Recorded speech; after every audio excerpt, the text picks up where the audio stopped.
Hello சொக்காரா, நான் தான் உங்கள் நெல்லை வேலை பேசுகிறேன் நண்பர்கள். இன்றைக்கி நாம் வீடியோவில் பற்றி பேச போகிறோன்னா Bigg Boss season 9. Bigg Boss season 9ல் இப்போ என்ன கண்டஸ்டன்ட் யாரை பற்றி நம்ம பேச போகிறோன்னா, நம்ம விஜய் பார்வதி அண்டு திவாகர் அவர்கள். அதான் எல்லாருமே பார்த்தீங்கன்னா திவாகரும் விஜய் பார்வதியும் ரெண்டு பேரும் ரொம்ப க்ளோஸாக ஒரு அண்ணனியமாக ஒரு அண்ணன் தங்கச்சியாக போய்கிட்டு இருக்காங்க. எல்லாருமே பார்த்தோம். இப்போ ஒரு பிரச்சனை நடந்திருக்கு. இப்போ நேற்று வந்து பிக் பாஸில் பார்த்தீங்கன்னா ரேம்ப் வாக்குன்னு நடத்திருக்காங்க. அதில் வந்து பார்வதி வந்து நம்ம திவாகரோட ரேம்ப் வாக் வரைச்சிருக்காங்க.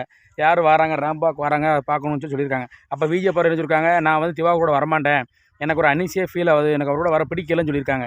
இப்போ ஏன்னு கேட்கும்போது பார்த்தா, எப்போ பார்த்தா திவாகரும் என்ன சேர்த்துச்சு பேசுகிறாங்க, அவர் கூட போகிறாரு இவர் கூட போகிறாரு வராருன்ட்டு, அதனால் எனக்கு பிடிக்கல, அதனால் நான் திவாகர் கூட இனிமேல் நான் வந்து நான் பேச மாட்டேன், அவர் கூட இங்கே நடக்க மாட்டேன் போக மாட்டேன் வைக்கணும்னு சொல்லியிருக்காங்க. இது ஒரு பக்கம் இருந்தாலும் இப்போ வந்து பார்த்தீங்கன்னா அதே நேரம் திவாகர் வந்து ஒரு பக்கம் சாப்பிட்டுட்டு இருக்காரு, பார்வதி ஒரு பக்கம் சாப்பிட்டு இருக்காங்க.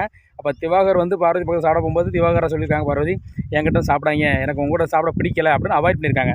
அப்புறம் நண்பரே, யார் யாருக்கு வந்து திவாகர் பார்வதி சண்டை போட்டு பிரிஞ்சு சந்தோஷமாக இருக்குது, யாருக்கு கவலையாக இருக்குன்னு கீழே கமெண்ட் பண்ணுங்கள்.